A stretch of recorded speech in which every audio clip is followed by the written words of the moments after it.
go. Awesome. Well, a few more people will join us, but I'm cautious of Colm's time as well. So we'll just accept more people as they come and go from there as they drop in. So Colm, I'm super grateful you made the time for us. Really, really grateful. I think what I'll do, guys, is if you're okay, I'm going to mute everybody and Colm, take yourself off mute.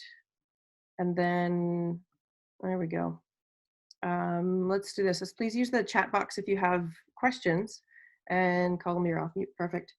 And then we've got a few things that we'll cover. I would please make some notes. We've got some time for some Q&A for you as well. And let me just get this. Perfect. There we go. Wonderful. Welcome, everybody. Friday afternoon. I was just looking. We are officially closed. It's been just over 31 days now for us. And Colm, you've been closed for about the same time or longer than us? About the same, yeah. 16th of March, we voluntarily moved to virtual classes, and then about 8 to 10 days later, the government mandated we close. But the court of public opinion had already said we should get out of the gym space. We were hanging on for dear life as long as we could, and then we ended up making the same decision. So for all of you members that are on here, I just need to introduce you. Colm is a good friend of mine. We are both part of a group called Two Brain Business, and that's where we met. So he is in Ireland. We are here, but our connection is through our international group of gym owners. And he and I struck up a great friendship that continues, and I reach out to him often for mental health stuff for our membership, even for my own self as a business owner, as a friend as well. And you guys hopefully have seen a lot of his content come through. I've definitely shared it on the She Beast. Joe, I know you're not on the She Beast page, but I've shared a lot of your stuff, and to the point where we actually consider you, Colm, part of our FirePower care team, which is our mental health side of our business, fitness, wellness, is a big piece for us. So we've patched your stuff in there with honored. Thank you. So I'm very, very grateful. I would love for you to just give your background and your story to people so they can get a sense of where you've come from, the road you have journeyed through, and I'll share it to you. Okay, well, guys, first of all, let me say I'm honored to be here, and thanks for taking the time out of your day to hop on a Zoom call with me. If you have any questions at any stage, you can raise your hand, you can interrupt me. I'm happy to go off on tangent. These calls seem to go best when you guys give me as much feedback.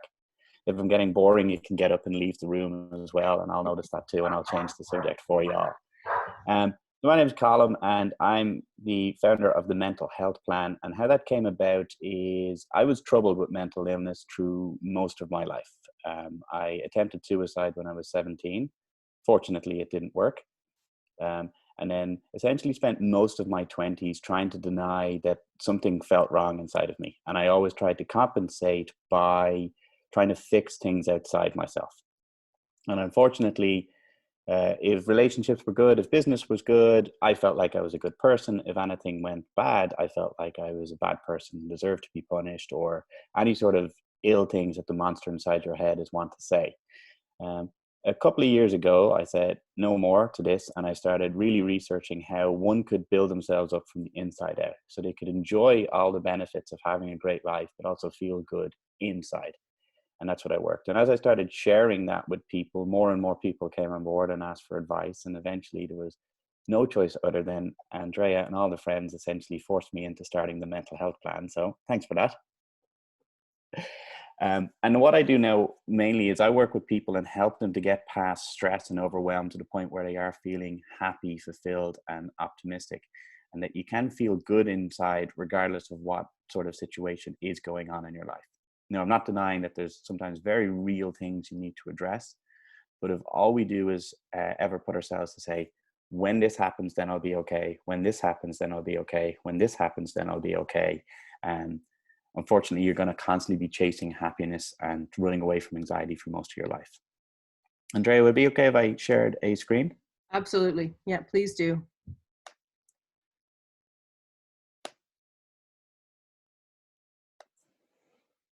So hopefully you're all seeing this. This is the mental illness to mental health continuum. Um, and unfortunately, kind of just the way English language has evolved, we use mental health, but really we're talking about mental illness. And if you're severely anxious, severely depressed, or suffering from severe addiction, you are going to need counseling, psychotherapy, or so sort of medication. That's quite normal when you're that extreme. Think of it like lung capacity right now. If you're struck down with COVID, you might need to be put on a ventilator. But if you're a healthy person, you should be swimming, running, and training in Team FirePower to improve your lung capacity. Does everyone see this, by the way? Does anyone not? Everyone's seen this? Okay. Yeah, I see it. Always check. Always check every time I share something that people see it. So generally I work with people who are maybe oscillating somewhere between overwhelm and calm, and I help develop their proactive self-care routines and their daily rituals, giving them mental health coaching to build them up bit by bit, step by step, that they do, can enjoy themselves inside and be their best for everybody around them. And that's the short introduction to what I do. Any questions so far? Oh, you know what? This resonates very well with us, or with me for sure. I'm sure the rest of them, I can't see their faces right now, but we know this one from the sickness, wellness, and fitness continuum. And what a great application for this. It makes so much sense. Okay. Well, I can share this with you guys afterwards, but I'll stop sharing it now so I can see all your faces. So the first thing I wanted to discuss is why this has thrown us all into such a state of feeling maybe anxious, down in the dumps, depressed, or just having that sense of what's the point, or this is Groundhog Day again, and how long is it going to last? And the reason behind that is that when we were kids, we relied on the external world to make sense of how we felt, because it's the only thing we could do as little children. Our parents, our teachers, maybe our brothers and sisters as well, they decided how we felt and they took care of us. And when we grow up as adults, we never really update that software, and we rely on the external world to give us an awful lot of feedback of how we should be feeling and how we should be behaving. And one of the easiest ways to explain is like when we put on our work clothes and go to work, we're in work mode. When we change into our gym gear and go to FirePower, we're in gym mode. When we go to the coffee shop, we can relax, etc., etc. But all of a sudden, very rapidly, and without our choice, our home has all of a sudden become our workspace, our creche, our school, the coffee shop, and the bar. Has anybody started drinking yet? Yes. Andrea, did you not tell them this was a requirement of being on the call? They're part of Firepower. I think they get it. Joe, you have no idea how much I used to love my daily ritual of going to Starbucks. And Starbucks is not open in Ireland. It's not, eh? Not even for, okay. Wow, No, we at least have drive-through. Thank no. goodness. And by the way, my gym is a 60-second walk from Starbucks as well. Like I Mm. picked that location because of it. So I appreciate that, Joe, because this will help Not me real with Starbucks, but there is real Baileys in it. Nice. Good call. Nice. Supporting Irish. I appreciate that. So awesome. we no longer have our anchor point. The anchor point of the triggers from our environment to tell us what to do and how to behave. And this is why, like, it makes it easier to stay up later watching Netflix, or get up later, or it's harder to get motivated to work out. Or as someone mentioned earlier, you start doing something and then you look at the clock and you realize that you've missed your yoga session. It's because all these environmental cues have been taken off from us.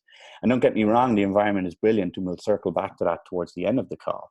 But what we want to do is we want to make ourselves the anchor point of that day, so we're not reliant on the environment, and basically empower ourselves as we go on.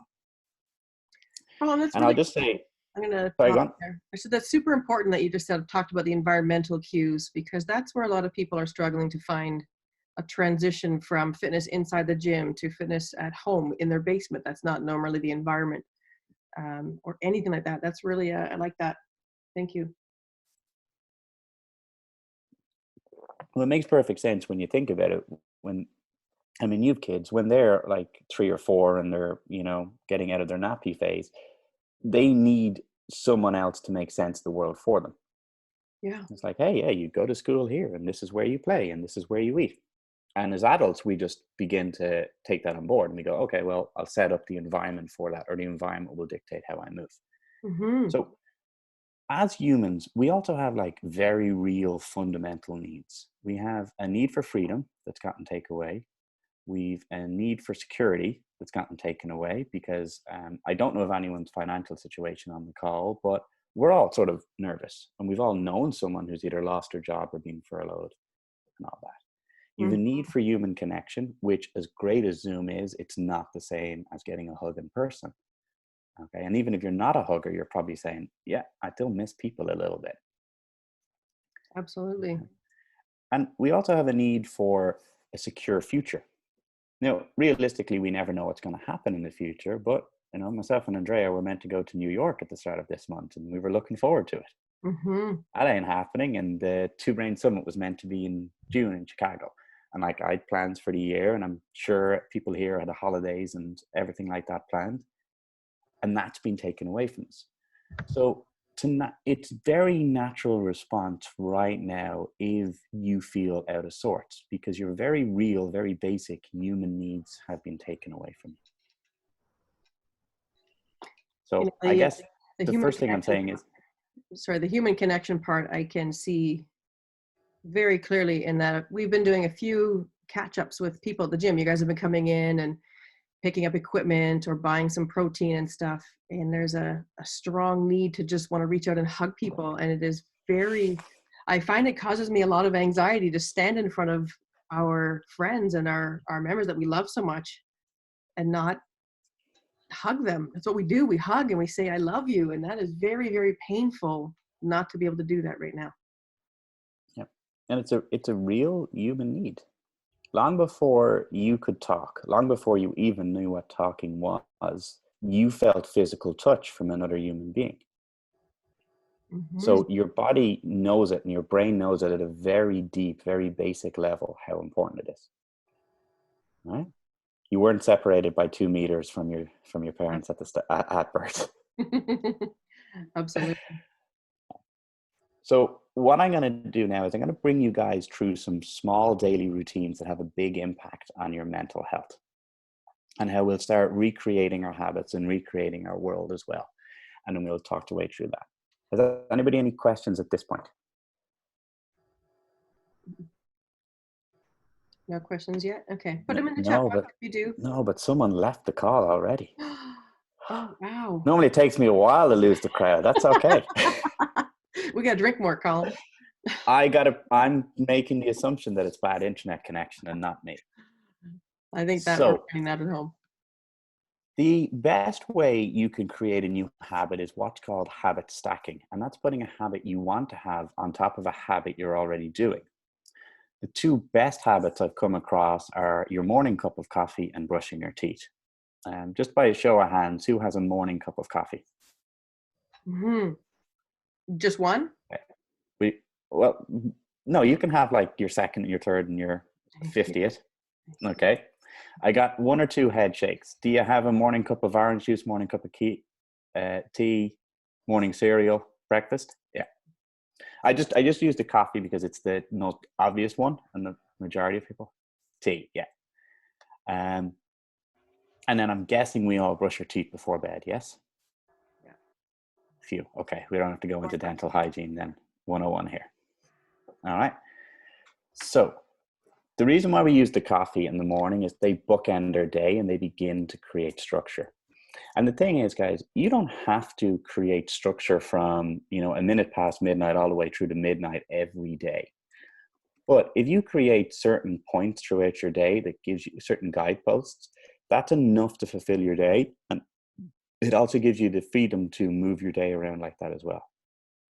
We're not going to ever eliminate all the darkness, but we can let points of light in throughout the day.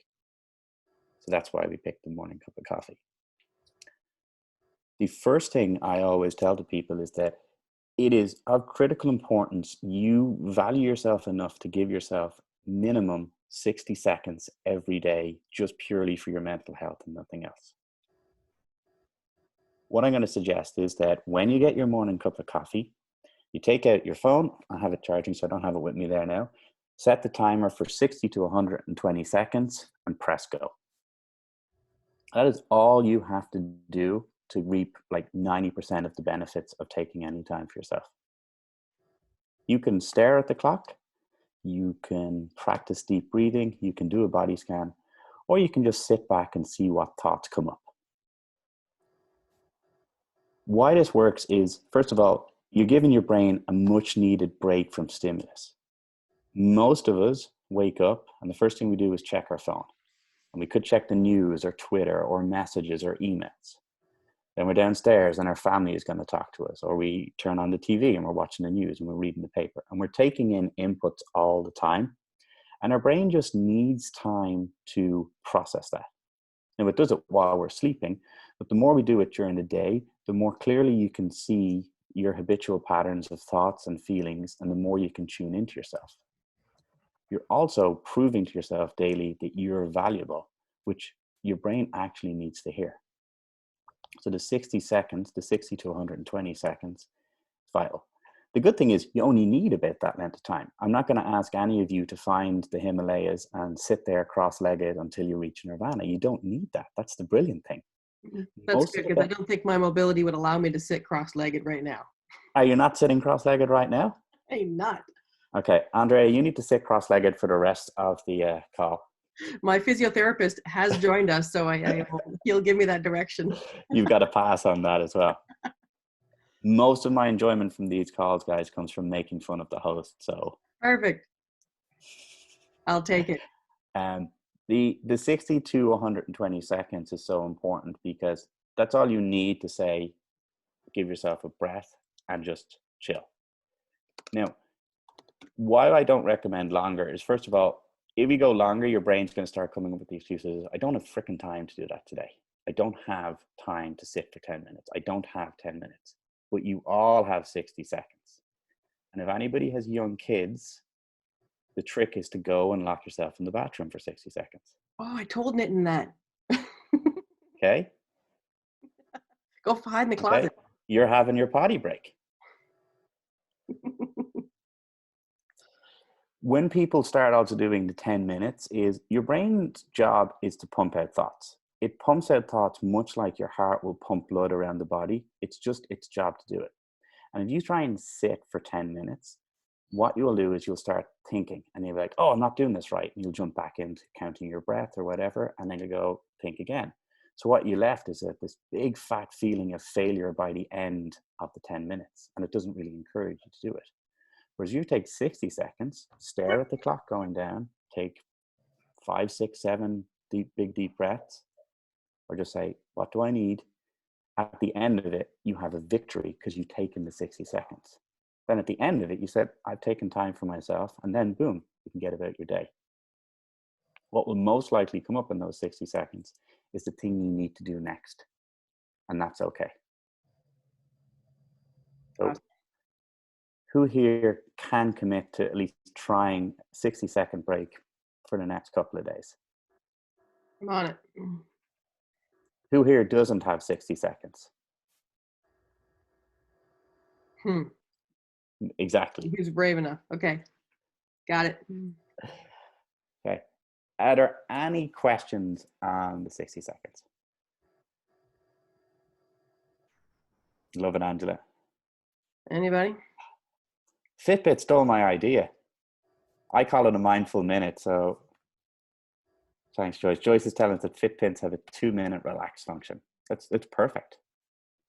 2 minutes is actually long for me to start with, because that's where I squirrel off into something else before that time. So I have to start with the 60 seconds for me. What the 60 seconds does is, you can call it a mindful minute or you can call it a clarity break. But the aim is that it does provide your brain clarity. And you start to notice your thoughts. Now, what noticing your thoughts means is you're not getting caught up in them. You're not going, oh my God, I've got to, well, we used to have to like drop the kids somewhere, and then we had to get over to work, and then we had to get to the store, and then we had to send those emails. Now, of course, it's all in the microcosm of our houses, which are presumably feeling smaller and smaller as time goes on.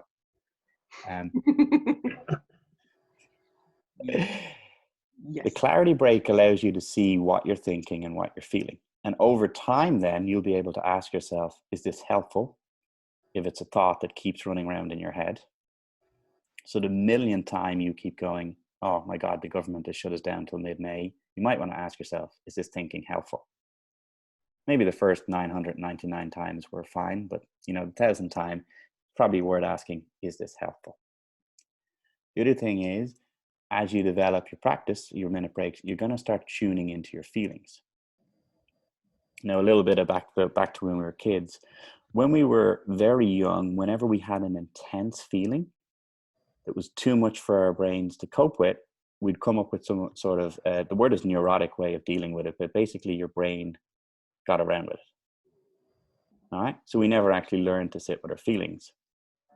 Now, as an adult, we can. So when you say, what are you feeling? Your feelings are basically just telling you what you need. And that anxiety could be, I need some reassurance, and you can talk to the person in your house or reach out to your friend and say, hey, I'm struggling today, how are you? That's the big benefit of the clarity break. But honestly, you do not need to worry about that starting off. You just need to give yourself a minute to prove that you're worth 1 minute out of the day. Colm, is this something, just from a few conversations a couple of you who are on the call right now have had with me? So I'm totally on board with the habit stacking, have my coffee and sit for the minute, but there are times where our anxiety hits and your thoughts do go completely out of control. An example being, a few of us are small business owners and we just start the snowball of, oh my gosh, what's next? What happens when I reopen? Will this happen? Will that happen? What if these people don't come back? What if this? What if that? Is this the type of moment that you would stop that and try to drop into your 60-second chill time? Or is that something that you would keep more to like a morning or a nighttime routine? No, absolutely. And you can drop into the minute at any stage. If I ask someone to do 5 1-minute practices throughout the day, they probably do one and then they feel like they haven't succeeded in the task. So I will get to your question. I'll just get it to it in a lovely roundabout way. Okay. Yeah. Okay. In case you feel like I'm ignoring it. There's 2 big mistakes people make generally when creating new habits. And the first one is they misunderstand how small habits add up over time. If you drink 1 can of Coke less a week, you're going to start losing pounds. If you start taking seconds off your Fran time, you're going to go to the games. Well, if they ever host them again. Yeah, it's true, eh? But humans, up until now, probably no human on the earth really understood what an exponential growth curve was, but now we all do because of the coronavirus. It's the same way that humans don't generally, you're dead right, Vanessa, they do change lives. Generally, humans don't understand the power of compounding interest and how things compound and compound and compound. 1 minute isn't going to completely eliminate any anxiety or make you super hyper focused. But 1 minute added up has a massive change. And I can speak from a guy who was anxious all the time waiting for his next depressive episode that it doesn't happen anymore. And it came down to the 1 minute. There's more things to it, but the 1 minute is the keystone habit. The flip side is the big mistake people make with habits is they try to do everything. I had a friend who was a gym owner, and a few years ago, he asked me, what could he do? I was doing a tour for his gym, and I walked in, and his cubby area where everyone left their shoes. By the way, I don't let people leave shoes in my gym. I don't know what the FirePower rule is on that. We do. We do? Isn't it neat? So he had his bag in his shoe area, and it was just filthy. There was just visible mounds of dust, and there was a shoe that would clearly been left there since the pre-war era, and bags hanging out. And I said, okay, make that clean for the next week. Do nothing else, because that will naturally spread, and you'll start cleaning up the area around the squat racks and the kettlebell area and the dumbbell area. And he goes, no, I'm going to do that. And I'm going to get my coaches to do this. And I'm going to get my coaches to do this and all this and all this and all this. So I called back 2 months later and nothing had happened because he wanted to take on everything. We have a finite amount of willpower in every day, guys.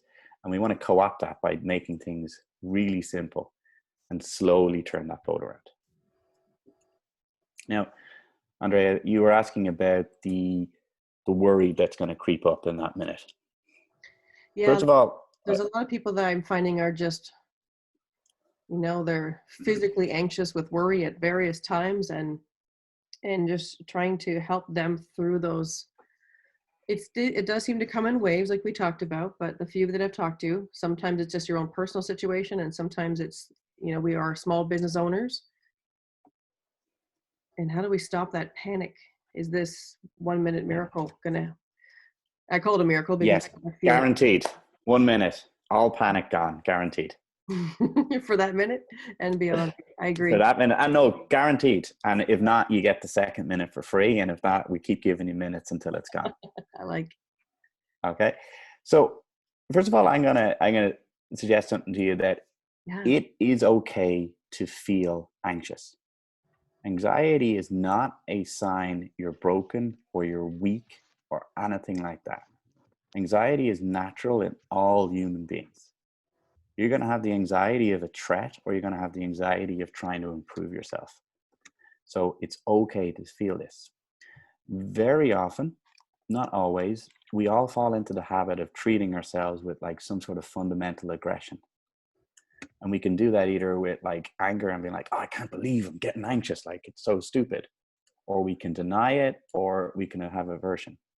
We've all seen people who drink or smoke or do drugs to hide their feelings. Mm-hmm. There's also the healthy ways people do it, like work out excessively or go to work excessively. These are all the technical terms for them, but they're all basically treating your emotions with fundamental aggression. So reminding yourself that it is okay to feel this. And we can go into a little bit of emotional practice now if it would help. I've got no shakes of the head yet, so I'll carry on. That was the question. Yes, do it. Let's do it. Do it for a couple of minutes. That's why we got you. Let's do it. So we're going to spend a little bit of time with our feelings during that minute. Now, how much of that time is up to you? And this is like when you come into the gym on a given day and you see a workout and there's a weight written up, and it's like, well, that weight is appropriate for you. Presume you're not all meant to lift 270 pounds every day or whatever the weight is on the deadlift bar. If it's 75 pounds, if it's 45 pounds, if it's 325, it doesn't matter. It's the weight for you. So dipping into your emotions is the same thing. So with that is, if you find there's anxiety, I'm going to invite you from somewhere between from 1 to 5 seconds, just try and sit with the sensation. Instead of trying to avoid it or get rid of it or conquer the anxiety or eliminate it or whatever way we tend to try and deal with it, we sit with it and we say, well, what is the feeling? Is it a tightness in my throat? And if it is, where does that start? Does it start here, here, here, here? Is it butterflies in my stomach? And again, sitting with the emotion. Our brains love to make everything a survival level threat. This is why you see people freak out when Starbucks closes. Which I did, Joe, by the way. Very upset. I had friends reach out to me and see if I was okay. Our brains make everything a survival level threat. Because it made sense tens of thousands of years ago that if we thought everything was a survival level threat, we'll live with it. But now we're not, our survival isn't under threat. So while anxiety mightn't feel nice, in itself, in the moment, is tolerable or is workable. When that sensation starts to get too intense for you, and that could be after 1 second, it could be after 20 seconds, you can bring yourself back to some sort of soothing behavior. And that could be focusing on the breath. Okay? Guys are going to have more resistance to this than ladies, but it could be putting your hand on your heart. Okay? It could be rubbing your fingers. Okay? It could be, okay, I need to get up and I need to walk around a bit. The walking could help because anxiety is actually it was initially, well, not designed, sorry, design's the wrong word, it initially evolved as a cue to move. So that's how we can deal into emotions. Now that takes time because we've never really directly worked with emotions before. We managed to get through however many years of life going, yeah, I'll just keep doing. That's interesting, Colm. Especially we see this in FirePower kids, for example, when they show up scared for their very first class. Our goal is to get them moving very quickly, and then they easily can thread into and feel, okay, I'm part of this. Or even new people that come to the gym. I like that. There you go.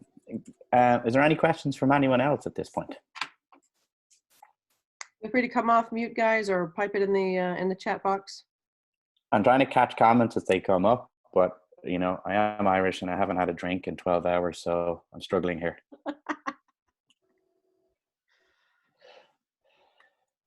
So the more we sit with ourselves, and that's the minute we'll take care of it. That clarity break, that mindful minute will help with that. The more we'll start to see our habitual patterns of action and our habitual patterns of thoughts and feelings and emotions, and then the more we'll be able to deal with them. This is, I cannot stress this enough. This is your journey. So like, there's no way you can do this wrong. There's no way you can do the minute wrong. The simple act of committing to a minute for yourself, for your own mindset and mental health, is where the mojo is in it. Awesome. Now, for the go-getters, let's talk a little bit about compassionate intentions.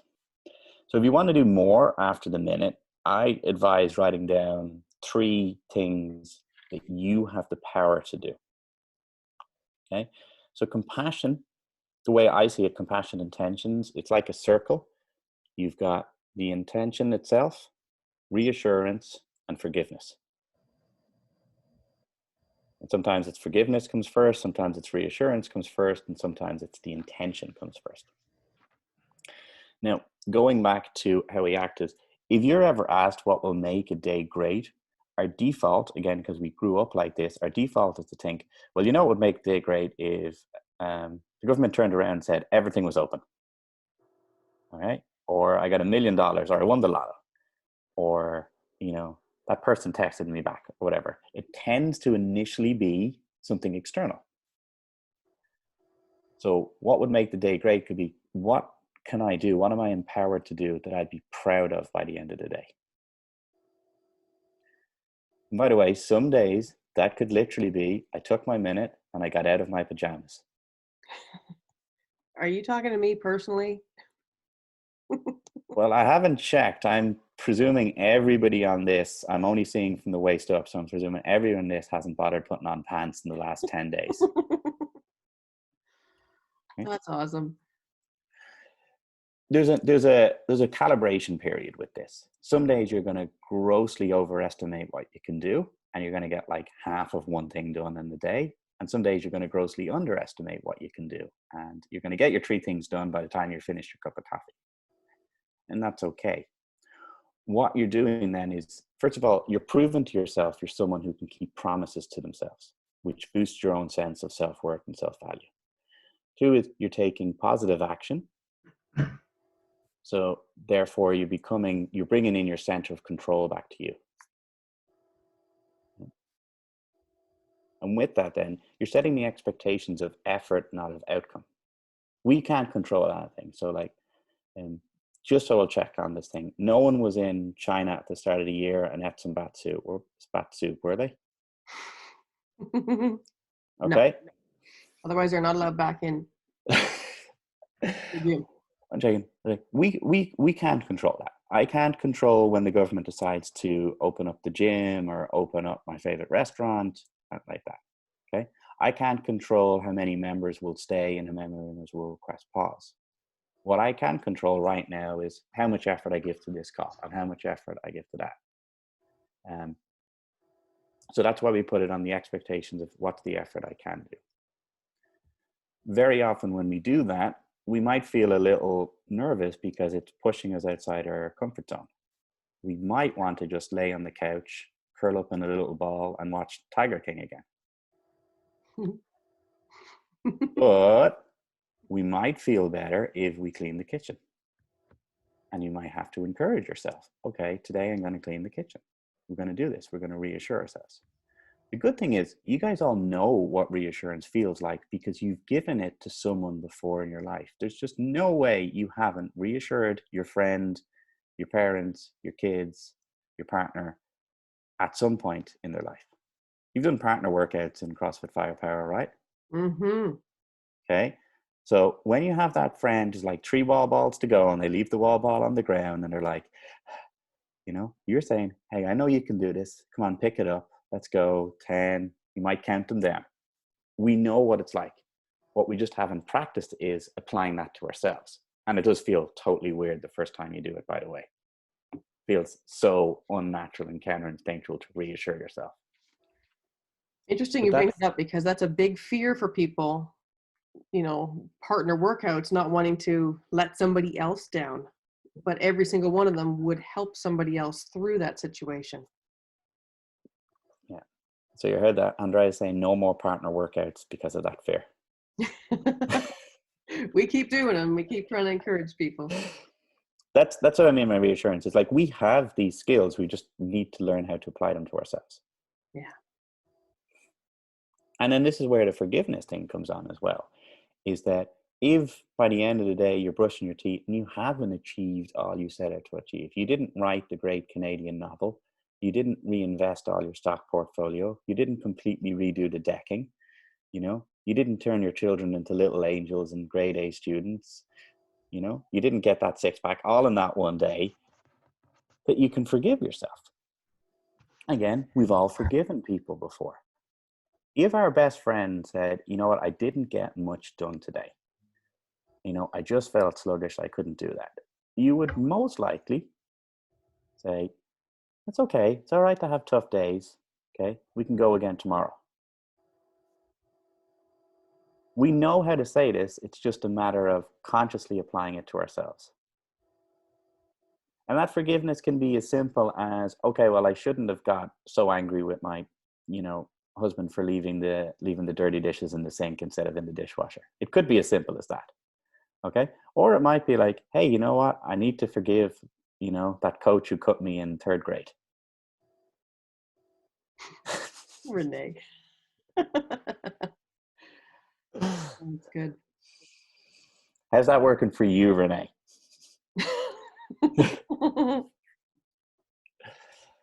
And that's the next practice of the morning routine. And it's gonna slowly, and I don't want to like come on over here and say, hey, I've got the miracle that how you're gonna make your coronavirus life the best period of your life ever. What I want to do is I want to equip you guys with tools that for this and the next situation and the next, you know, we have something like this about every 10 years. We had 9/11, which shook the world, the financial crash, and now we've this. There's going to be events like this. And then there's, of course, like our own personal events, like the death of our parents or any sort of accident or, you know, business and stuff.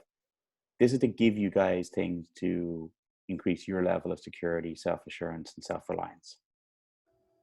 And it is a practice, much like how you're going to unfortunately have to eat some veg for the rest of your life. And you're going to have to keep doing partner workouts for the rest of your life. You're going to have to take care of your mindset for the rest of your life. The cool thing is it doesn't take that long each day and has a very strong benefit. Awesome. Any questions on compassionate intentions, guys?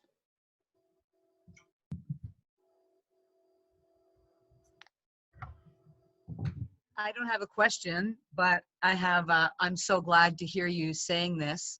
I've been in school this year and I submitted my last thing yesterday. And I woke up today thinking, okay, now I'm going to start doing all the things that all these other people have been doing. And I feel afraid because I'm aware that I'm not actually going to be able to do all of that. Maybe not even some of that. And I'm trying to figure out how to be kind to myself and just kind of find my way. You know, my husband said, why don't you take a few days off before you start scaring our children into whatever routine you've got in mind. And anyway, so I really appreciate that. I've spent the last month with my head down writing papers. And so I'm embarrassed to say this because I know some of you are in so much pain to have this end, but I'm secretly feeling like I don't want it to end until I get a chance to like figure it out, you know? So anyway, that's all. Thank you. You're most welcome. Though I kind of do like the idea of scaring the children, though. That sounds like it could be a fun experiment. I think I'm doing that. Yeah. What I will say is that you have the grace to feel afraid. Like you have the grace. There's no wrong emotions. Like some feel a lot nicer than others, that's for sure. But there's no wrong emotions. You have the grace to feel them. Interestingly, while we're here, is that if you name an emotion, it does not make it tougher on you. It's the opposite. Naming an emotion helps your body start to process it, your brain start to process it. Fighting an emotion, I'm not anxious, I'm not anxious, I'm not anxious. I'm just, drinking Baileys in my morning coffee now all the time. That might be a struggle.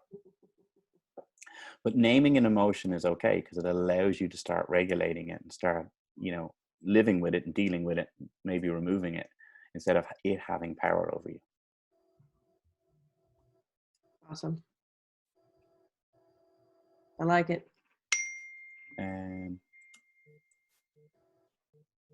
Now we got some time. We can go through some gratitude practice, and then is anyone like in a major rush at the end of this? Oh, there's your question, Renee. Constant butterflies. Yeah. I was like trying to see the person who asked the question. Mm, There you go. Okay, I just need to find a square. Moving squares. So Renee, what I'd say is like anxiety is normal. And, part of my mission is to help people, understand that these things aren't a sign that, you're not broken or like that. What you are is a human with unmet needs if you're feeling a lot of anxiety. And that anxiety, and it sucks, right? Yeah. Maybe if your husband put the dishes in the damn dishwasher, we wouldn't have it. So that's the practical steps. Colm, are you in my office listening to our conversations sometimes? We had this earlier. She put in the chat, he deserved it. In the dishwasher thing. So there are like sources of anxiety you can do and you can look into about like, where do I feel this? How do I remove the source of anxiety? What I'm going to just presume now is that we're not under the control to completely change your environment now because I presume there's a stay-at-home order in your country at the moment. Yeah. Yeah. Yeah. Our government doesn't call it lockdown. They're calling it quarantine. They think it's a nicer sounding word, but we're all by and large in the same boat. So that practice of sitting with the butterflies while they're not comfortable, they're not killing you. Your brain is telling you that, oh my God, my survival's under threat. And it's running away with the stories. But when you tune into the sensation, as uncomfortable it is workable. Now, that might only be workable for 1 second before you have to distract yourself. And then 2 hours later, you come back and it's 2 seconds. And 2 days later, you realize it's like, okay, I can sit and I can recognize anxiety for 10 seconds before it becomes overwhelming. But each time you're doing that, you're working with the anxiety instead of fighting it. When we fight the anxiety, it just gives it so much power. Mm-hmm. So take the time to practice to just sitting with it on and off. Because trust me, you are not the only person on this call who doesn't get anxiety.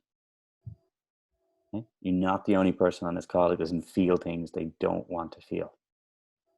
I can't speak for the rest of them. I'm speaking for me right now. Okay. There's definitely some head nods I see. So that's literally dealing with the direct feeling of anxiety. And I see Angela's chimed in there. Because you were courageous enough to share your vulnerability, you then gave someone else the permission to do that as well. So I want to acknowledge that. Because I don't know how supportive this group is. Because I wouldn't tell Andrea shit, but... Well, we'd be off this broadcast. Yeah. So you naming it helps. You sitting with it, like you'll begin to teach your brain, hey, this is workable. It's not a nice feeling. And then in time, you'll be able to say, it's like, okay, well, what am I anxious about? And sometimes the anxiety could be very real, So like my dog has generally good road sense, but every now and again, he'll see something in the middle of the road and start walking towards it. And I get the butterflies and I shout at them, and, you know, because I want them to be safe. Like, that could be very real.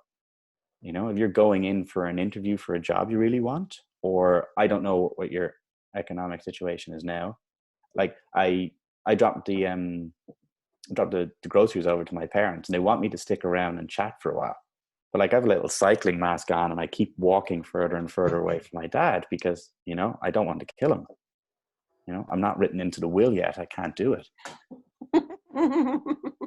So there are times when anxiety is based off something very real and it's a natural response. And there are times when our brain goes, hey, I'm going to deal with this feeling because it's my job to keep you alive. So it's my job to look for threats.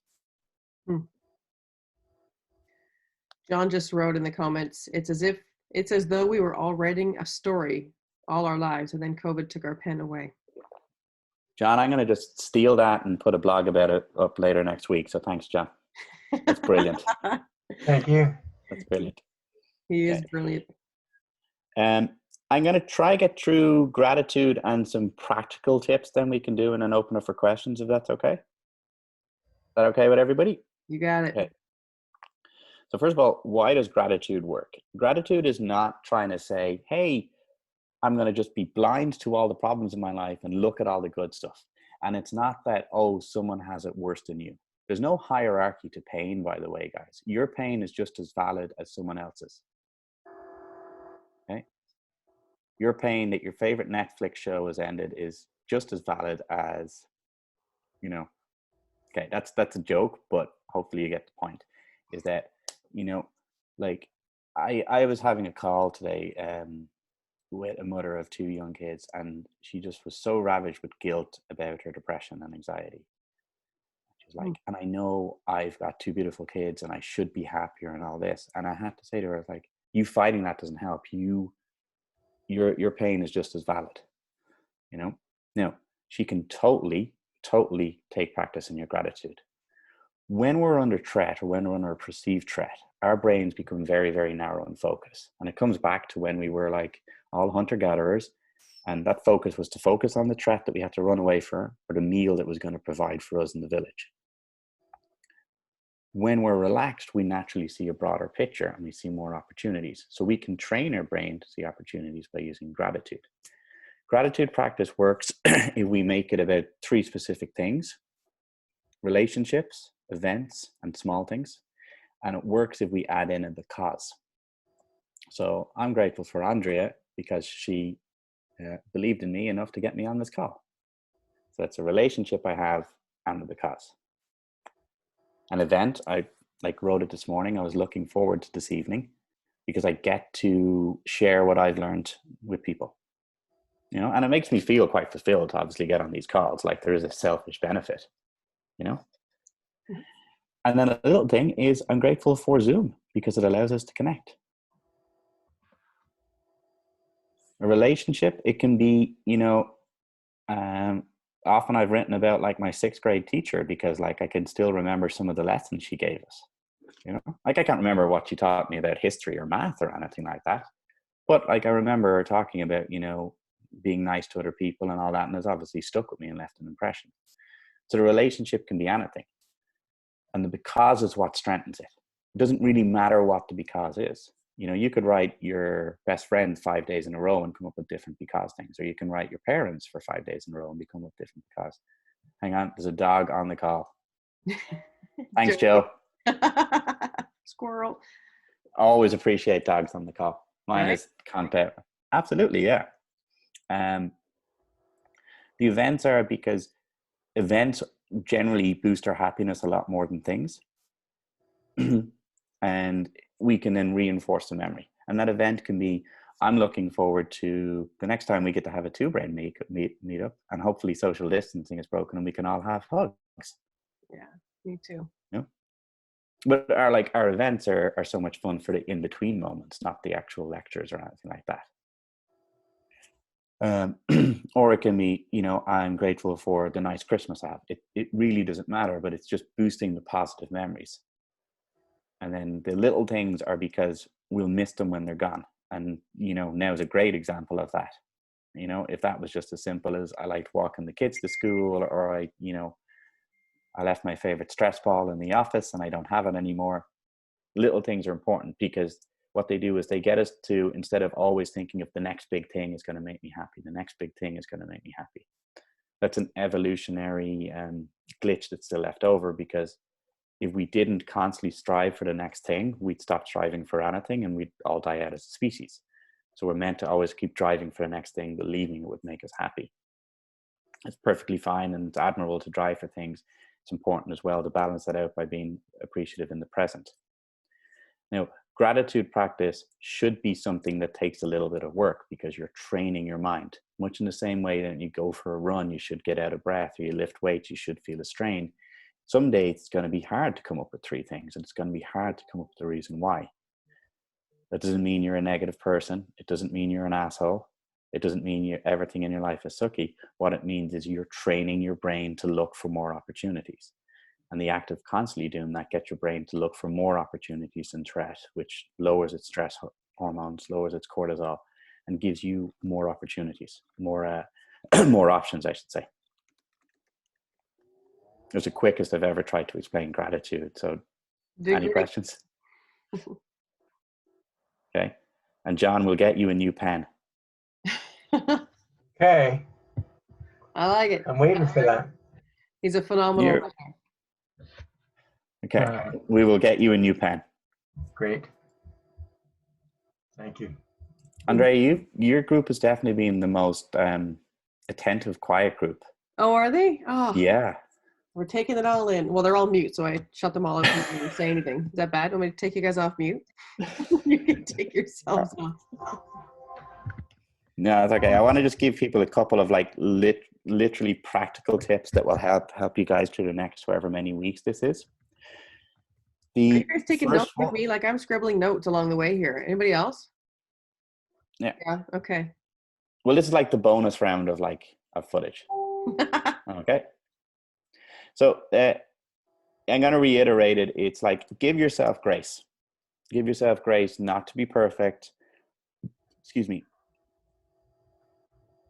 Give yourself grace to have bad days, because we're all having them. Okay. The second thing I'll say is just give me a quick show of hands. Who here is working from home at the moment? Okay, awesome. I like that, actually. Yeah. Thanks, Jordan. That was probably a little bit more accurate. There's a lot of people I knew who didn't even work from work before that. So a few things around work is wear work clothes.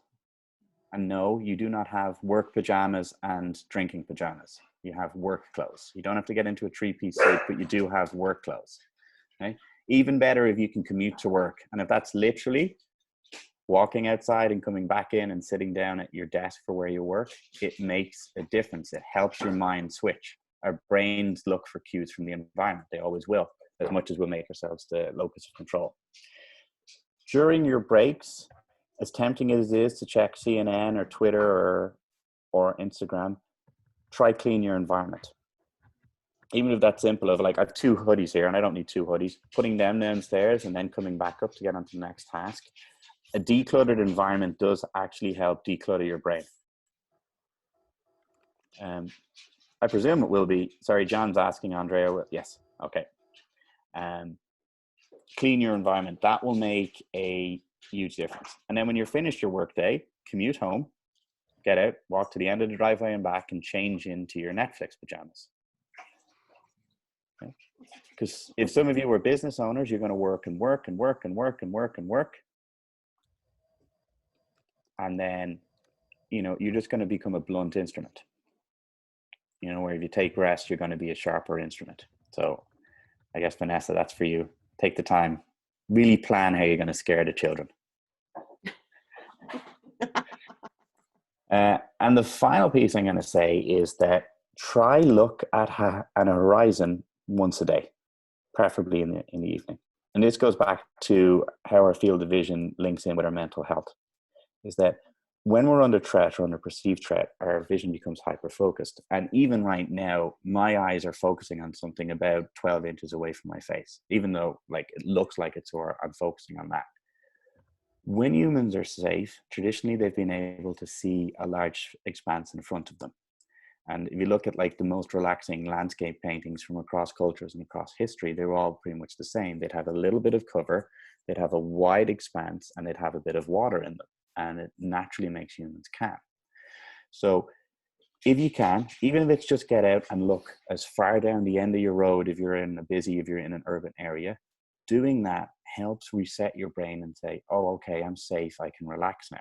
And it's more powerful at night at sunset than it is during the day, but if you can't do anything.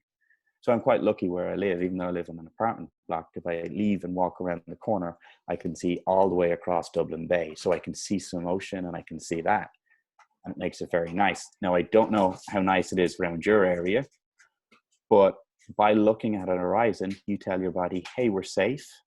We can see a wide expanse, and so we can relax.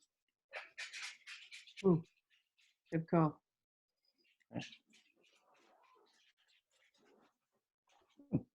Okay. You guys off mute for a second. Thanks, Jordan. See you, Jordan. We'll talk soon. Thanks, buddy. I'm gonna unmute you guys. If you got background noise, you can mute yourselves. But I'd love to open up just a couple minutes of questions for Colm, if you guys have. If not, I can show you all my dog. Panda pup. Yeah. We should do that anyway. Up, up, up. There he is. Oh. You gotta tell him his name. His name is Castro Panda Pup. So my ex really wanted a dog. I didn't. So we compromised and got a dog. I was allowed to name him, and through CrossFit, we said name him after Dave Castro. And the second we saw him, he looked like a panda pup. So he became Panda Pup. Castro Panda Pup. Yeah, and he's my best friend. Vanessa. So good. Oh my God. Are cats allowed to visit? Yeah. Absolutely, absolutely. He used to live with two cats as well that beat him up all the time. Hey, hi, Wade. So good. Seeing all the chocolate, Wade. Wade looks super unimpressed. Yeah. You know, this is his general look right now. You're still here. Joyce, if you want a very funny YouTube video, look up Sad Cat Diaries. Yes, I've watched them before. It's so funny and so good. I might watch it after this. Oh, another cat. Bono will not be showing up. No. Vanessa's gotta go. No. I'm here. What the heck? Well, here's the funny thing: is like, you know, I don't know if it's just like a hero's always hated in his hometown, but like, you know, Bono isn't as loved in Ireland as he is internationally. That's because he's a tax resident in the Netherlands. Is he really? Yeah. Jeez. Okay. Irish speakers. Bring it back in for a couple of questions and answer. Colm, we've got I know a number of people we posted today on our members group, like what's your biggest worry of health and fitness, or how can we help? I think one of the biggest worries that people are going to feel is the frustration and or fear of starting over again. When this is over, we're already, you know, eating is a huge problem, not working out to the usual is a huge problem, everything around that. So when we finally are allowed to restart, everybody is going to be, I'd say 90% of people are going to be starting over again, which we know from our work with Vanessa and the grief side is very frustrating to get over. Any ways that or tips that you can help us help our members when we return? I mean, the first thing I'd go back to is it's okay if you're not eating perfectly now. You know, it's quite an overwhelming time. And I'm going to go against the grain of fitness here and say, if you need to do a little bit of comfort eating, that's okay. Like, you're not a terrible person just because you went to Timmy Hortons and got some donuts. Did you like that I made it country specific for you guys? Okay. Love it. Here's another, I'll take a little sidestep. Here's another interesting thing. There was a Canadian paper that literally called this the Gretzky of viruses. Oh, that's not Canadian at all. Well played. Yeah, just to bring everything back to high. So that's the start of it. I actually put a video up recently again, like called "Simply Begin Again," or I know I did a meditation with one of the groups. We're always restarting. Every day we're restarting. Every minute we're restarting. And when you're meditating and you're trying to focus on your breath and you notice you've been lost in thought and you start again, it's kind of like a little microcosm for life. So you're always going to be restarting again. And that's okay. Now, when you're like saying, oh, it's going to be so terrible when I start back up, or I'm going to be so unfit when I get back in, what you're doing is, in a very real sense, is you're overestimating the challenge and you're underestimating your ability to do it. And knowing that, then you can start saying, okay, well, yeah, sure, I mightn't be able to go back and do even one pull-up. Maybe you got your pull-up right before this. But I'm not starting again from zero. I'm starting from experience. Or I mightn't be able to go back and I might be able to run my 5K under 20 minutes if you're a cardio monster. But you might be able to run 4K in 20 minutes. You know? And what you can do then is, just by going through that process, first of all, allowing yourself to be, okay, yeah, I am anxious about it. Then saying, okay, well, how big is the challenge? Where do I feel my capabilities are? And then slowly reducing the gap until, you know, your capabilities exceed the challenge. That would be, sorry. Oh. That is helpful. That is.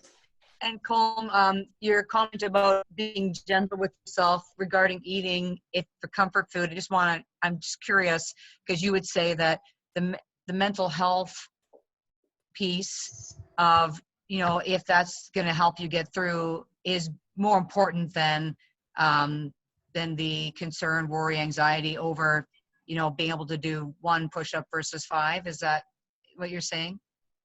Yeah.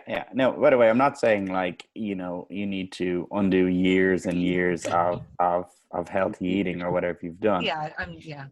You know, like, if let's say it's a real tough night for you, and if having some potato chips and watching your favorite silly movie is gonna, like, just help you get through it, and that's all you have the ability to do and the power to do that night, that's okay. You know, what you don't want to do is not cope well with the anxiety, eat the chips, and then beat yourself up for being perceived as weak or stupid or not motivated or not disciplined.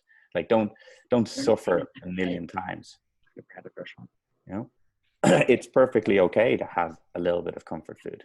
When it starts becoming something that you're not enjoying, the more clarity you have of, is this helping me? Is this an act of self-love? That's when it will naturally turn itself around. It will turn itself around in the right time for you. Great question. Any other questions before any last minute questions? We've taken your time, Colm. I'm super appreciative of you. Anybody else before we wrap things up? No. You know, what I will say is, if you get off this and you're like, oh, I should have asked that, just reach out. I'm on Facebook. You can Instagram me and The Mental Health Plan. You can email me, Colm at The Mental Health Plan. You can reach out. If any of these questions pop up in the next few days, just feel free to reach out to me. Andrea has all my details. I do. You guys. I love when people slide into my DMs. Perfect. You guys need to go on Instagram or go on Facebook and follow. It's The Mental Health Plan. His stuff is really awesome. Your daily videos that you do, Colm, they're very real and they're very accurate, I find, for where a lot of us are at the same time. So I'm super grateful for you, for your friendship. I'm grateful for your time that you allowed us today. I'm just, yeah, that's my gratitude is you today. There you go. Well, thank you very much. Thank you. No, thank you guys. It's been a blast. Things are really good. We'll wrap up there, guys. Thank you, Colm. I've taken your hour, and you guys know where to find me, and I'll show you where to find him. He's worth looking for. But we'll continue to use your content and your information as part of our FirePower Care division, because that's going to be a growing need for us over the next 12 months and beyond. Yeah, for sure. Yeah. Wonderful. Yeah, Awesome. Peace, Colm. Thank you. Thank Thanks, you, guys. everybody. Yeah. Have a wonderful day. So- Thank you. Bye. Thanks. Bye. Happy Friday, friends. It's Friday. What?